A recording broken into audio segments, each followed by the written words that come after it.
নবী বলেন আদ-দুনিয়া সিজনুল মুমিন ওয়া জান্নাতুল কাফির। দুনিয়া নামক গ্রহটা মুমিনের জন্য জেলখানা, বেঈমানের জন্য জান্নাতের বাগান বালাখানা। নবীজি বলেন দুনিয়াটা মুমিনদের জন্য জেলখানা, তার মানে কি শান্তির জায়গা? তাহলে নবী বলেন দুনিয়াটা মুমিনের জন্য অশান্তির জায়গা, অতএব শান্তির দোয়া করলে লাভ হবে না। কেন?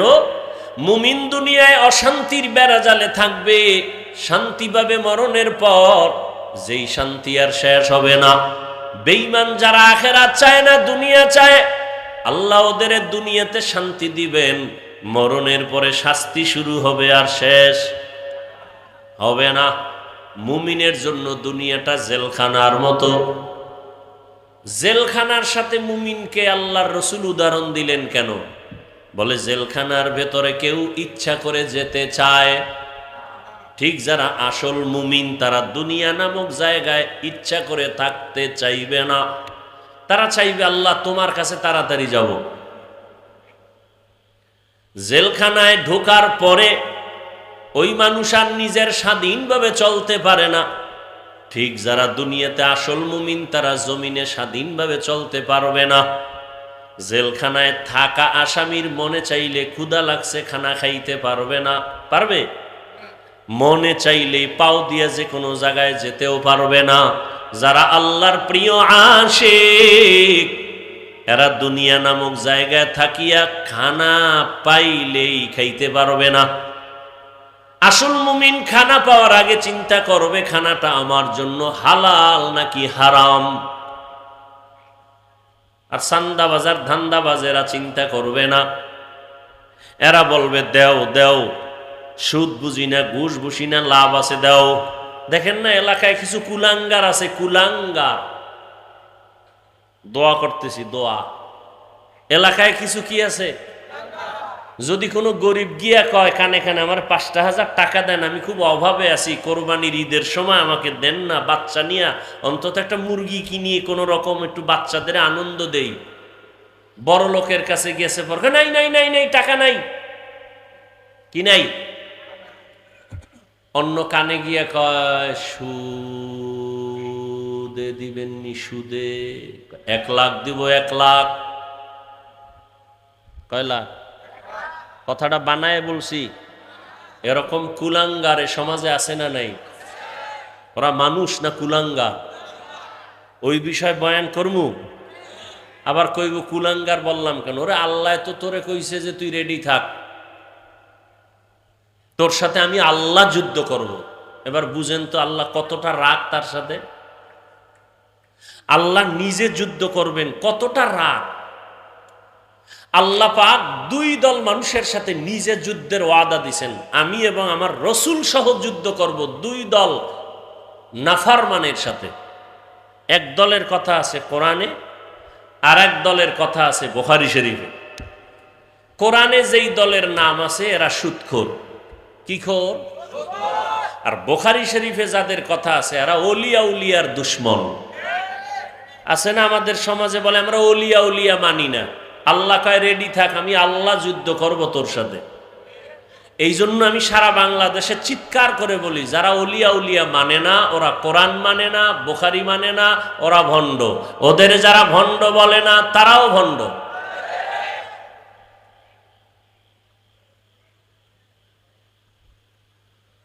তো মুমিনদেরকে রসুল দুনিয়ার জেলখানার সাথে তুলনা দিছেন।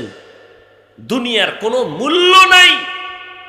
অন্য হাদিসে নবী বলেন একটা মশার ডানার দাম আছে আল্লাহর কাছে, দুনিয়ার দাম।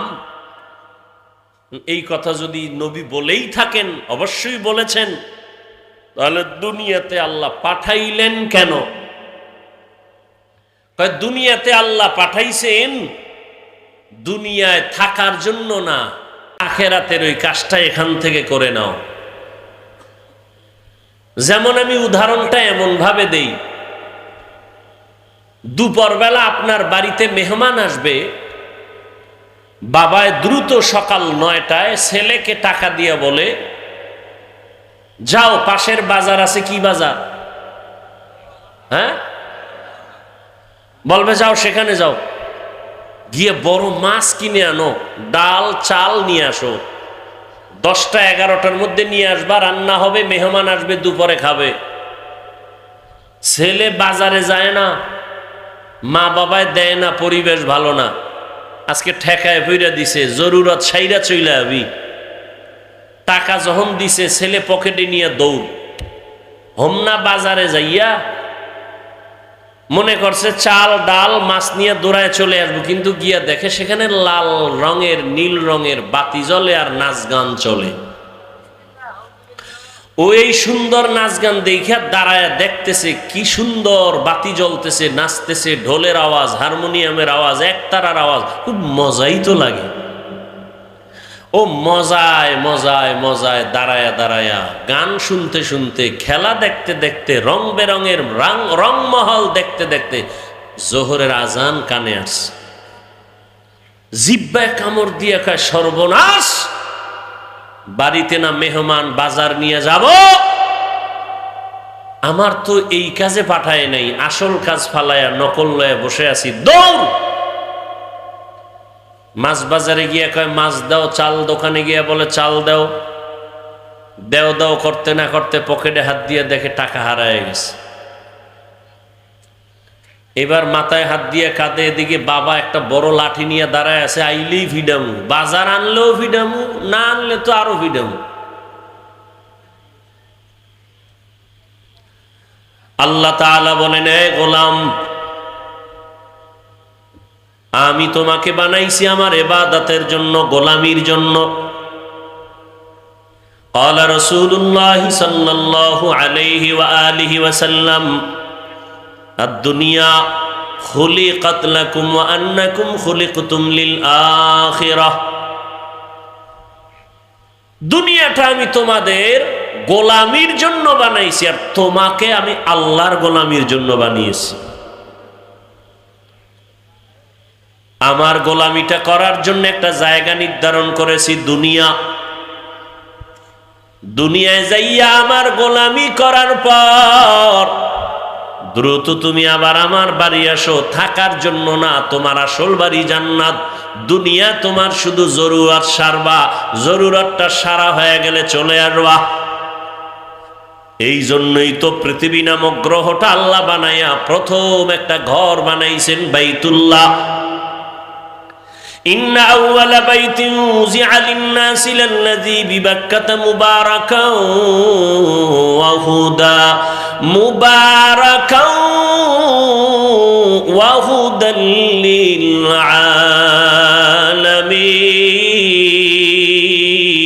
للعالمين। পৃথিবী বানাইয়া কোন জাতি আল্লাহ পাঠায় নাই, প্রথম আল্লাহ বানাইছেন একটা ঘর, কি নাম? বাইতুল্লাহ। কেন বানাইছেন? বলে হেদায়েতের জন্য, ইবাদতের জন্য, বসবাসের জন্য। কেন ঘর আল্লাহ বানান নাই? ইবাদতের জন্য কেন বানাইলেন? এর একমাত্র কারণ, দুনিয়াতে এই জমিনের আসল বাসিন্দা হবে মানুষ, আর এই মানুষকে আল্লাহ বানাইছেন, বানাবেন ইবাদত করার জন্য। আর ইবাদত করার জন্য যেহেতু মানুষ পাঠাবেন, এজন্য ইবাদতের ঘর আগে আল্লাহ বানায় দিছেন। দুনিয়াতে মানুষ করবে আল্লাহর ইবাদত, আর বসবাসের জন্য আল্লাহ বানায় রাখছেন পরকালে জান্নাত। কলেজে পড়ো বাধা নাই, চাকরি করো বাধা নাই, ব্যবসা করো বাধা নাই। আমি শুধু এতটুকু বুঝাইতে চাই, ব্যবসা কইরা কিভাবে জান্নাত পাইবা সেই পথটা দেখায়া যায়। স্কুল কলেজে পড়া জেনারেল লাইনে থাকিয়া কেমনে জান্নাত পাইবা সেই পরামর্শ দিতে চাই, অন্য কিছু না। তোমার 22 পাগড়ি লাগাবার কথা আমি বলবো না, তোমার ইমান যদি বলে তুমি তখন লাগাবা। আমি তোমাকে 5 কল্লির কথা বলবো না, চরমনাই যাও উজানি যাও তাও বাধ্য করে বলবো না। ইমান যদি তোমার একবার টান দেয় তখন তুমি চলে যাবা। বাকি আমি বলবো তুমি ডাক্তার হও, ইঞ্জিনিয়ার হও, প্রফেসর হও, তবে আদর্শবান মানুষ হইয়া চলো, আদর্শবান ডাক্তার হও, আদর্শবান ইঞ্জিনিয়ার হও, আদর্শবান প্রফেসর হও। এবার একটু বাস্তবে তোমার নজরে ধরায় দেই, যুবক বাবারা জবাব দাও। তোমার মতো যুবক জীবনে মাদ্রাসায় পড়ে নাই, জেনারেল লাইনে বাংলা লাইনে পড়ুয়া, তোমার মতো সন্তান স্কুল কলেজে পড়িয়াও 5 বেলার নামাজ পড়ে, সত্য কথা বলো আসেনি? আর বয়ানের দরকার নাই, তোমার জীবনের এটাই শেষ বয়ান, বলো তুমি কেন পারো না? আর কোনো বয়ানের দরকার আছে? তোমার মতো যুবক র্যাব, আর্মি, পুলিশ, বিডিআর এর চাকরি করে 5 ওয়াক্ত নামাজি নাই, বলো বাবা তোমার পায়ে হাত রেখে বলছি তুমি কেন পারবা না? হাজার হাজার লাখো লাখো মাদ্রাসার ছাত্ররা, বিশেষ করে কওমি মাদ্রাসার সন্তান, চাকরি নাই, সরকারি সার্টিফিকেট নাই। মহামারী করোনায় স্কুল বন্ধ, কলেজ বন্ধ, চাকরি বন্ধ, ব্যবসা বন্ধ, ফ্যাক্টরি বন্ধ, গাড়ি বন্ধ। হুজুরেরা মইরা গেছে না খাইয়া? হ্যাঁ, বড় ইতিহাস। মহামারী করোনায় তাকায় দেখ, সবার মাথা নষ্ট, কিন্তু একজন কোরআনওয়ালাও না খাইয়া মরে নাই। সত্য কথাটা স্বীকার করেন, মানেন আর না মানেন। বাবারে করোনায় ধরিয়েই ফেলছে, কুলাঙ্গার শিক্ষিত 2টা সন্তান বাবার কাছে যায় না, করোনা। ওরা ট্রিপল মাস্ক লাগায় ঘরের দরজা লাগায় বসে আছে। এলাকার গরিব লোকের কয় লাশটা টান দিয়া রাস্তায় ফেলে দে, টাকা দিয়ে দেব। কিছু টাকার লোভে লাশ টেনে রাস্তায় ফেলে আসলো। বাপ মা করোনায় মরতেছে, ছেলে যায় না, জানাজাও হইল কিনা দেখে না, মরার ভয়ে করোনা। মনে আছে? সেই সময় আমার দেশের শত শত করোনার লাশ আমার মতো টুপিওয়ালারা কাঁধের মধ্যে নিয়া গোসল করাইয়া, কাফন পড়াইয়া, জানাজা পড়াইয়া কবরে রাখছেন হুজুরেরা। একজন হুজুরেও করোনাই মরে নাই। আর ট্রিপল মাস্কওয়ালারা কেউ মরে নাই। হ্যাঁ, ওই সময় পুলিশ কয় মাস্ক লাগা, দোকানে কয় নো মাস্ক নো সার্ভিস। যখন করোনা গেছি গা, সব স্বাস্থ্যবিজ্ঞানীরা কয় মাস্ক পরলে অসুস্থরও বেশি হয়। কেন? তোমার শরীরের ভেতর থেকে যে নিঃশ্বাসটা বের হয় এটা দূষিত, এটাকে ছেড়ে দাও। গাছপালার হাওয়া তোমার ভেতরে নাও। যারা মাস্ক পরে এদের তো নিঃশ্বাসটা বের হয় আবার ভিতরেই যায়। দেখছেননি কেমন ভুলে ভরা জিন্দিগিতে আমরা বসে আছি? আরে মিয়া, মাস্ক তোমাকে সিকিউরিটি দিবে, তো মাস্কওয়ালারা মরলো কেন? ডাক্তার রোগীর চিকিৎসা করে সুস্থ বানায়, তার মানে কি ডাক্তার মরবে না? কি আসল কথা? কি আসল কথা? সব কুদরত কার? কাদের কুদরত দারি বার কামাল, আন্তা রব্বি আন্তা হাসবি জুল জালাল, তুহি কাদের জলিলুল্লাহ জাহাদার, বহর হালে তুহি মেরা নেগাহদার। ভাইরা আমার, দুনিয়া আল্লাহ পাঠাইছেন একমাত্র ইবাদতের জন্য, আর কোনো কাজ নাই। এজন্য তুমি ইবাদত করো আর প্রস্তুত থাকো, ডাক আসলে চলে যাব। কালা রাসূলুল্লাহি সাল্লাল্লাহু আলাইহি ওয়া আলিহি ওয়া সাল্লাম, মান আহাব্বা দুনিয়াহু আযাররা বিআখিরাতিহি ওয়া মান আহাব্বা আখিরাতাহু আযাররা বিদুনিয়া ফাআসিরু মা ইয়াবকা আলা মা ইয়াফনা। রহমতের নবী বলেন, হে উম্মত, দুনিয়ার মোহাব্বত অন্তর থেকে দূর করো। যারা দুনিয়াকে অন্তরে জায়গা দিবে সে আখেরাত বরবাদ করলো, যারা আখেরাতকে অন্তরে জায়গা দিবে তারা দুনিয়া বরবাদ করলো। নবী বলেন, ক্ষণস্থায়ী দুনিয়ার মায়া ছাড়িয়া চিরস্থায়ী আখেরাতের মায়া অন্তরে জমা করো। দুনিয়াতেও লাভ, পরকালেও তোমার লাভ। ও হোমনা এলাকার মুসলমান, ভালো করে বুঝো, আমরা যারা নবীর আদর্শ মানিয়ে টুপি পরলাম, কোন নেতার আদর্শে টুপি পরি নাই। নেতার আদর্শে টুপি পরছি? দুনিয়াতে কোন নেতার আদর্শে টুপির কথা আছে? কোন নেতার আদর্শের মধ্যে দাড়ির কথা আছে? বরং দাড়ি ফালাবার আদর্শ আছে। দাড়ি ফালাও। কয়েকদিন আগে বয়ান করে স্টেজ থেকে নামতেছি, এক যুবক হাত বাড়ায় দোয়া চায়, হুজুর দোয়া করবেন, আমি আর্মির চাকরি করতাম, কয়েকদিন আগে আর্মির চাকরি ছেড়ে দিয়েছি। কেন? বলে আমাকে বারবার বলা হয় দাড়ি কেটে ফেলো। আমি বললাম চাকরি ছাড়বো, দাড়ি ছাড়বো না। সেও মুমিন, আপনিও। এখানে যারা সবাই বসে আছি আমাদের পরিচয় আমরা মুসলমান। কি আমাদের আল্লাহ কয়জন? বলেন না কেন? কষ্ট হইতেছে মনে হয়। আপনাদের আল্লাহ আমার আল্লাহ আলাদা না এক? আপনাদের নবী আমার নবী, আপনাদের কোরআন আমার কোরআন, আপনাদের কাবা আমার কাবা, আপনাদের কালেমা আমার কালেমা, আপনাদের ধর্ম আমার ধর্ম। আলাদা না তো? দুনিয়াতে আমরা সবাই আসছি সিস্টেম, আপনাদের আসার সিস্টেম আলাদা। লঙ্গি পরে আসছেন না এক? বিদায় বেলা কাফনের সংখ্যা আমার একটা বেশি হবে, এমপি সাহেবের একটা বেশি, গরিব মানুষ মরে গেলে কাফন একটা কম।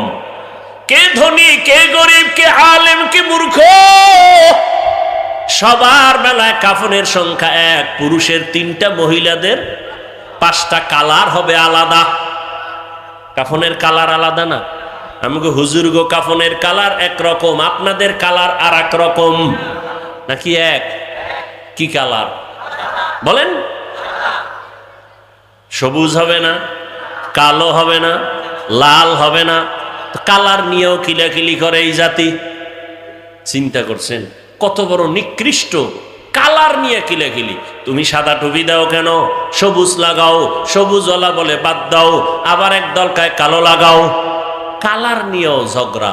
বিদায় বেলা কাফনের কালারও বলেন। কবরের সাইজ এই এলাকার একটু একটু বড় হবে না? সব এক। কবরে মাটি চাপা দিয়া সবাই যাওয়ার পরে প্রশ্ন সবার বেলায় কয়টা? আলাদা আলাদা সিস্টেম এক। প্রশ্ন 3টাও কি? রবের পরিচয় দাও, ধর্মের পরিচয় দাও, রাহমাতুল লিল আলামিনের পরিচয় দাও। কেমনে বুঝাইলে বুঝবারে যুবক? কেমনে বুঝাইলে বুঝবা? আমি মাওলানা, আমি ইমাম, তুমি মুক্তাদি, তুমি ডাক্তার, আমি রুগী, তুমি শিক্ষিত, আমি মূর্খ। ভেদাভেদ যাই করো না কেন, তোমার আমার আল্লাহ এক, নবী এক, কোরআন এক, কাবা এক, ধর্ম এক, কালেমা এক, আশা এক, বিদায় বেলা এক, কাফন এক, কালার, কবরের সাইজও এক, ভেতরের প্রশ্ন এক। তোমাকে বয়ান করা লাগবে কেন? বয়ান তো তাদের করবো যারা আল্লাহ চিনে না, নবী চিনে না, কোরআন বুঝে না। তোমাকে বয়ান করবো কেন? কিন্তু দুঃখ, বয়ান তো চলছে, দিন নাই, রাত নাই, রৌদ্র নাই, বৃষ্টি নাই, সকাল নাই, বিকাল নাই, সারা রাত বয়ান। আমি একা না, হাজার হাজার আলেম ওলামাদের বয়ান, জুমার দিন খতিব সাহেবদের বয়ান, তাবলিগওয়ালাদের বয়ান, পীর মাশায়েখদের বয়ান। এরপরেও কেন এত ব্যবধান? আমিও মুসলমান, তুমিও মুসলমান, আমি টুপি খুলতে চাই না, লজ্জা। আর তুমি কেমন মুসলমান যে তুমি টুপি দিতে চাও না, লজ্জা। আমি দাড়ি কাটতে গেলে লজ্জা, তুমি কেমন মুসলমান যে দাড়ি রাখতে গেলে লজ্জা পাও? আমি মসজিদে না ঢুকলে লজ্জা পাই, তুমি কেমন মুসলমান যে মসজিদে ঢুকতে গেলে লজ্জা পাও? আমি পর্দা না করলে লজ্জা পাই, তুমি কেমন মুসলমান যে পর্দা করতে গেলে লজ্জা পাও? চাচির সাথে পর্দা, এটা কেমন কথা? স্বাস্থ্য বোনের সাথে পর্দা করবে, এটা কেমন কথা? ছোটবেলার থেকেই তো একই ফ্যামিলির মধ্যে বেড়ে উঠছি, একই ক্লাসে লেখাপড়া করেছি, এখন কেন পর্দা? তোমার পর্দা করতে লজ্জা আর আমরা না করলে লজ্জা। তাহলে তোমরা খাঁটি মুসলমান, আমরা মানুষই হতে পারিনি। আল্লাহ হেদায়েত দান করুন। জিন্দেগি মে বন্দগি তু কার নহি, জিন্দেগি মে বন্দগি তু কার নহি, जिंदगी बे बंदगी शर्मिंदा है, जिंदगी बे बंदगी शर्मिंदा है।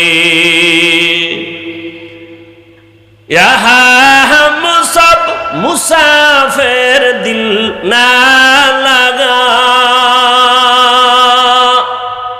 अहले दिल की नजर से रूह करता जा, शाह दौलत सब फकीर गर नेक नहीं, शाह दौलत सब फकीर गर नेक नहीं, जिंदगी में बंदगी तू कार नहीं, जिंदगी बे बंदगी शर्मिंदा है, जिंदगी बे बंदगी शर्मिंदा है। আমরা যারা নবীর তরিকা মাইনা চলার চেষ্টা করি, চোখের সামনে একটু বলো তো যুবক বাবারা, শিক্ষিত ভাইরা, আমরা অনেক অশান্তিতে আছি। হ্যাঁ, দুনিয়া পুরা ঝামেলায় ভরা, ঘরে ঘরে ঝামেলা, দোকানে ঝামেলা, ব্যবসায় ঝামেলা, রাজনীতির ময়দানে ঝামেলা। এত ঝামেলার মাঝে আল্লাহর কসম, কোরআনওয়ালা নবীর আদর্শওয়ালারা এখনো সবার উপরে সম্মানে আছেন, এখনো আছেন, আজও আছেন। সম্মান দেওয়ার মালিককে চোখের সামনে আমরা আল্লাহর রসুলের আদর্শ মানার কারণে সম্মান কমছে, না খায় মরে গেছি। তা চোখের সামনে দেখে আপনি রসুলের আদর্শ নেন না কেন? ও কালাকান্দির মুসলমান, নবীর আদর্শ নেও না কেন? নবীর থেকে ভালো আদর্শ আর কারো কাছে আসেনি বলো? হ্যাঁ, থাকলে বলো, আমি নবীরটা বাদ দিয়ে তারটা নিব। নবীজির থেকে আরো দামি আদর্শ শেখ মুজিবুর রহমান সাহেবের মধ্যে আছে। যদি কেউ চ্যালেঞ্জ দিয়ে বলতে পারো আমি নবীজিরটা বাদ দিয়া শেখ সাহেবেরটা নিব, ভালো করে বুঝো। কেউ যদি বলতে পারো হাফিজ ভাই নবীজির থেকে আরো সুন্দর আদর্শ আছে জিয়াউর রহমান সাহেবের ভেতরে, আমি নবীরটা বাদ দিয়া জিয়াউর রহমান সাহেবেরটা নিব, পারবা বলতে? ওরে জিয়াউর রহমান কেন, শেখ মুজিব সাহেব কেন, এ জমিনে পৃথিবী জোড়া আদর্শ বিক্রি করেছে আব্রাহাম লিঙ্কন, যে আব্রাহাম লিঙ্কনের গণতন্ত্র নিয়ে মরে দেশের মানুষ। এ জমিনে নতুন আদর্শ বীজ বিক্রি করেছে মাও সেতুন। এ জমিনের মধ্যে মদিনার আদর্শ বাদ দিয়া নতুন আদর্শ বাজারজাত করেছে লেনিন, কালমার্স, প্লেটো। কেউ এ আদর্শ দিয়া জমিনে শান্তি দিতে পারে নাই। এক কথায় জবাব, দুনিয়ার সবার আদর্শগুলো নাপাক, একমাত্র মদিনাওয়ালা নবীর আদর্শই হলো পাক। নবীর আদর্শ পাক, অন্যেরটা কি? বলো বলো। অন্যের আদর্শ নাপাক কেন? কয় মানুষটাই নাপাক। কেন নাপাক? কয় খায় নাপাক, ওর ঘাম দুর্গন্ধ, ওর মেধা, 3 বেলা খাইয়াও মদের বোতল নিয়ে দৌড়ায়। মেধা ঠিক না ভেজাল? এই মদ পান কইরা কেউ জিকির করেনি, লঙ্গি খুইলা বউরে মা কয়া ডাকে। সত্য কথা না বলছি স্বীকার করতে? মদ পান করে যারা নেশাগ্রস্ত, ওরা স্ত্রীর সামনে সন্তানের সামনে ইজ্জত রাখেনি? রাখে না। তাহলে তিন বেলা খাইয়া মদ পান করে, গাঞ্জা খায়, বিভিন্ন নেশা পান করে, ওদের মেধা ভালো না খারাপ? ওরা যদি যেই চেয়ারে বসবে চেয়ার হবে খারাপ, ওরা যেই সমাজ চালাবে সমাজ হবে খারাপ, ওরা যে নীতি নির্ধারণ করবে নীতি হবে খারাপ। সত্য কথা স্বীকার কর। আর আমার নবীরটা পাক কেন? চিনো কে নবী আমার? যেই রহমতের নবীর 63 বছর হায়াতের মধ্যে কোনোদিন একটা মিথ্যা কথা বলেন নাই। তোমার নেতা তো বলে না মিথ্যা? বলে মানি? টেলিফোন করে টাকা পাবে এই জন্য ফোন ধরেই না, ফট কইরা ধইরেই ফেলছে, অচেনা নাম্বার দেইখা ধরছে, কে জানি কয় এই আমার টাকাটা দেন না কেন জনাব? আপনি আছেন কই? ঘরের মধ্যে থাইকা কয় আমি জমি নেই নাই। আছে কই? ঘরে। মোবাইলে আমি জমিনে নাই। খোঁজ নিয়ে দেখা গেল সে কইছিল। কানে দইরা জিজ্ঞাসা করা হলো তুমি মিছা কথাটা কইলে কেন? কেন আমি সত্যই বলছি। কেমন? আমি তখন খাটের উপরে বসছিলাম, জমিনে ছিলাম না। আল্লাহ হেদায়াত দান করুন। কেমন মায়ার নবী আমার, যে রহমতের নবীর জীবনে একটা মিথ্যা কথা, জীবনে কোনোদিন একটা গালি কাউকে দেন নাই। হাজারো গালি নবী শুনছেন, একটা গালির জবাবও দেন নাই। শুধু কি তাই, দুটো চোখ মোবারক রহমতের নবী গরম করে কারো দিকে তাকান নাই। কারণ নবী যদি গরম চোখে কারো দিকে তাকায় সে জায়গায় পুরিয়া ছাই হয়ে যাবে। সেই নবীর আদর্শ। হ্যাঁ, গতকালকে বলেছিলাম, এই কলাকান্দির মুসলমান তায়েফের ময়দানে নবী গেছেন না? সবাই জানেন। কাফেরের সন্তানেরা নবীকে পাথর মারে বৃষ্টির মতো। নবীজির শরীর মুবারকে মশা মাছি পড়া হারাম। রহমতের নবীর ঘাম থেকে মিশকের ঘ্রাণ। রহমতের নবী যেখানে শুধু কদম দেয় দীর্ঘ বছর শুধু ওই জায়গা থেকে মিশকের ঘ্রাণ। সেই নবীরে পাথর মারে রক্ত পড়ে, জুতা আটকায় গেছে। নবী কান্না করেন, আল্লাহ কি আর সইতে পারে? জাগায় ডাইরেক্ট জিব্রাইলের এখন গিয়া তায়েফের জমিনটা উল্টায় সব ধ্বংস করে দে। নবীকে চিনো? আল্লাহ বলে ধ্বংস করো। জিব্রাইল আমিন এসে বলেন নবী অর্ডার করেন। নবী বলেন খবরদার তায়েফের মানুষের মারিও না, কষ্ট দিও না। দেখছেন নি কারবার? নবীর শুধু গালি দেয় না, পাথর মাইরা রক্ত ঝরায়। আল্লাহ কয় মেরে ফেল, নবী কয় মারিয়েন না। কাফের তার সাথে রাসূলের আচরণ কেমন? আর তুমি মুসলমান, একজনে টুপি দিছে তোমার কালারের সাথে মিলে নাই, তুমি আর সালাম দাও না।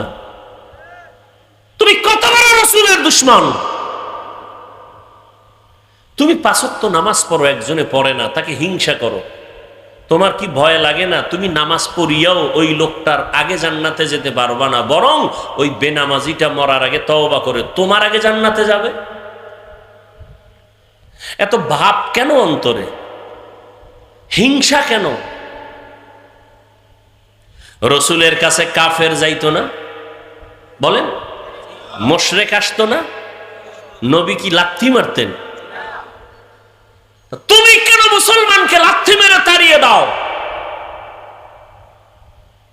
কারণ কি? একজনে দাঁড়াইয়া নবীরে সালাম দেয় না, তুমি তাকে পার্টিশন করে দিলা যে না এর সাথে সালাম কালাম নাই। তুমি রসুলের থেকে বেশি বুঝো।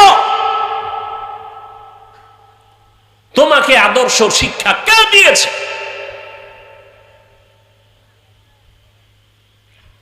একজনে নামাজ পড়ে না, তুমি তাকে তাড়ায় দিতেছো, কারণ কি? তাড়ায় দিছো কয়দিন, আর ভোর রাত্রে তাহাজ্জুদ পইরা তার জন্য দোয়া করছো কয়দিন? হিসাব দিতে হবে রসুলের দরবারে, রেডি থাকো। মুসলমান ভাইকে তাড়ায় দাও। আর ফিলিস্তিনে মুসলমান পাগলের মতো হয়ে গেছে।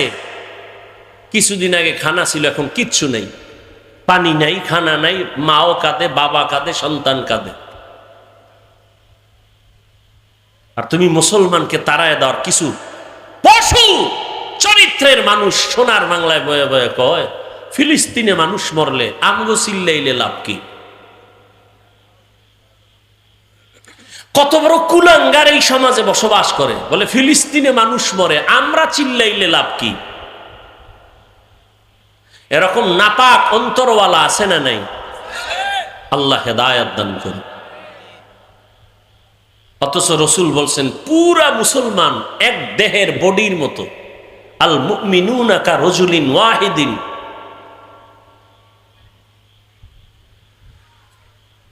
বাস্তব কথা বলি বাবা, সহজে বুঝাবার চেষ্টা করি। আল্লাহ বলেন আমাকে ভয় করো, পরকাল জীবনের জন্য সম্বল সঞ্চয় করছো কিনা খেয়াল করো। যেই জীবনের পিছনে দৌড়াচ্ছ এ জীবনের কোনো মূল্য নাই, বরং তোমার একটা আসল জীবন, যেই জীবনের শুরু হবে আর শেষ হবে না, ওই জীবন তোমার আসল পরকালের জীবন। ওই জীবনের জন্য সম্বল সঞ্চয় করছো কিনা হিসাব করো। বিদেশে চাকরি করে একটা ছাদ দিয়ে একটা বাড়ি করছে বিদেশের টাকা দিয়ে, এরকম আছে না? আছে। এখন গরম, সৌদি আরবের মতো গরম আমগো দেশে এসিও লাগাইছে, বেডরুমে এসি লাগাইছে। কেন? বলে ফ্যানের বাতাসে ঠান্ডা হয় না, এসি লাগাও। এসি লাগাইয়া বেডরুমের সব ভেন্টিলেটর গুলো কাগজ দিয়ে আটকাইছে, ছিদ্র সব বন্ধ। কয় কেন? বাহিরের বাতাস ঢুকলে আরামে ঘুমাইতে পারবো না, গরম হাওয়া বন্ধ করতে হবে, বাহির থেকে যেন কিছু ঢুকতে না পারে। যেই রুমটাকে তুমি সাজাইলা